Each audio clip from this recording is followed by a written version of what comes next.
mọi người, hôm nay Trang sẽ swatch và review một dòng son tin bóng của hãng Cashland nội địa Trung hoàn toàn mới này. Trước đó thì Trang đã từng review dòng Sweet Kiss nắp nhung với chất son dạng xốp mịn cùng finish lì. Thì dòng vỏ trắng này sẽ có finish căng bóng khác hoàn toàn và cực kỳ xịn luôn nha. Em này thì sẽ có bao bì màu trắng cùng thân son phủ một lớp màu hologram, có thể nhìn được màu son ở bên trong, ở phần đáy của thỏi son. Bao bì tông trắng nhìn sang chảnh cực kỳ và đầu cọ cũng thon nhỏ nên là rất là dễ apply son ở viền hay là khóe môi. Chất son của em này là dạng tin bóng, finish của em này thì cực kỳ giống Roman Clasting Water Tint, nhưng theo Trang thì em này sẽ có độ bám tốt hơn ở trên môi. Lớp bóng căng mọng trong trẻo như là có một cái màn nước ở trên bề mặt mà không gây dính hay là nặng môi nha mọi người. Khi vừa apply thì sẽ thấy hơi the mát nên là son sẽ tạo hiệu ứng plumping cho môi mình căng mọng hơn. Độ dưỡng môi rất là tốt nên là dù sau 4-5 tiếng thì môi của Trang vẫn mềm mại và không làm lộ vân môi. Vì là son tin bóng nên độ lên màu cũng như độ bền màu sẽ không quá cao. Sau khi apply son thì mọi người nên hạn chế ăn uống trong 1-2 giờ đầu để son có thể stain môi mình tốt hơn. Độ transfer cũng khá là ít. Trang quên quay đoạn test rồi. Tuy nhiên yên tâm là khi mình ăn uống son sẽ không hề bị nhoe nhoét ra thành cốc thành ly quá nhiều đâu nha. Với bảng màu gồm tất cả 10 màu nhưng theo Trang thì lại có phần bị lặp lại giữa các màu son.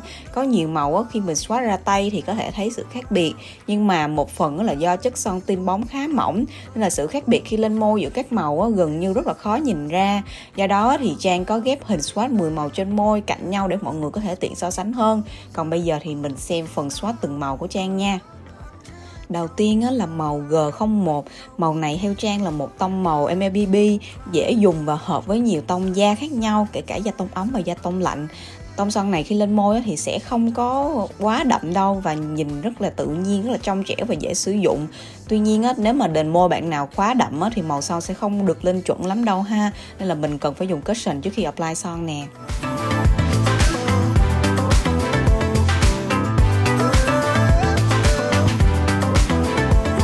Tiếp theo là màu G02. Thì màu G02 này swatch ra tay mọi người có thể thấy là cái ánh cam nhiều hơn so với màu G01 một chút xíu.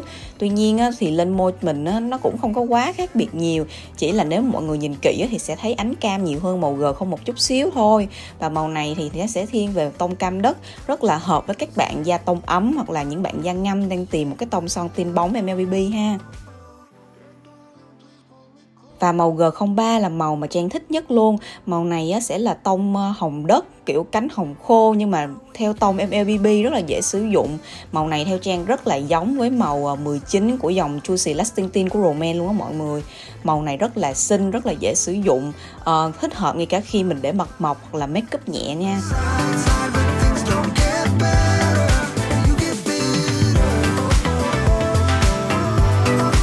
Theo là màu G04, một màu son cũng khá là giống màu G03, nhưng mà màu này thì nó sẽ ít ánh nâu hơn và sẽ tươi tắn hơn một chút xíu.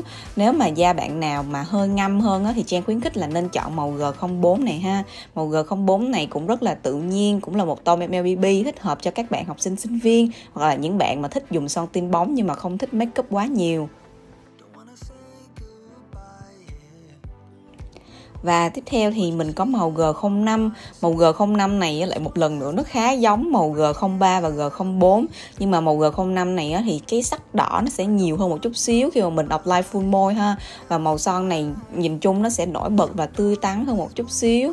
Nên là bạn nào mà thích những cái tông MLBB nhưng mà nó vẫn đậm hơn, nó vẫn nổi bật hơn thì mình có thể chọn màu này.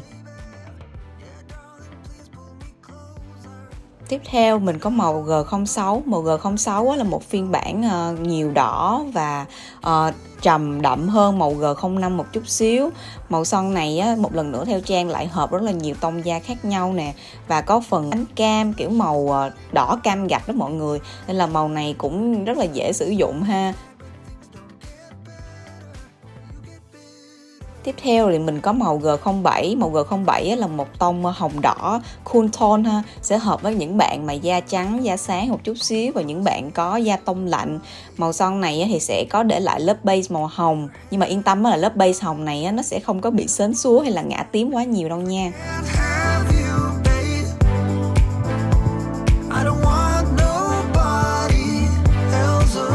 theo thì mình có màu G08. Màu G08 là một màu đỏ cam gạch, khá là giống với màu G06. Nhưng mà theo Trang thì màu này sẽ ánh cam và ánh nâu nhiều hơn một chút xíu ha. Bạn nào mà đang tìm những cái tông đỏ cam gạch, không có bị ánh hồng, không có bị base hồng thì có thể tham khảo màu G08.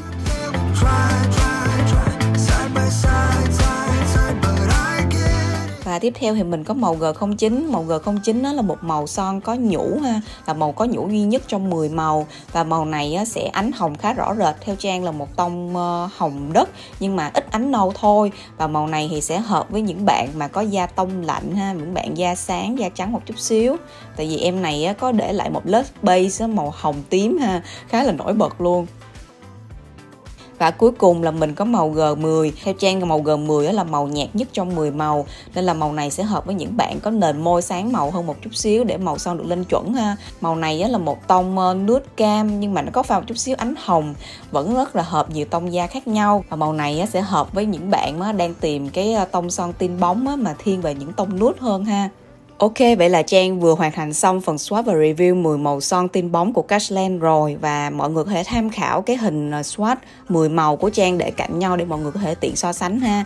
Tuy nhiên theo Trang thì những màu son này không có quá khác biệt nhiều. Nhất là những màu mà Trang có để là neutral tone đó mọi người. Cái chất son của em này là hơi siêu một chút xíu. Nên là khi mọi người chọn cái màu son cho mình để mua thì mình chỉ cần lưu ý cái phần mà tông da mà Trang đã nốt ở trên màn hình là được rồi ha. Nếu mọi người thích video này thì đừng quên like và subscribe channel của Bitchin Coffee và follow Instagram của Trang nha. Tạm biệt.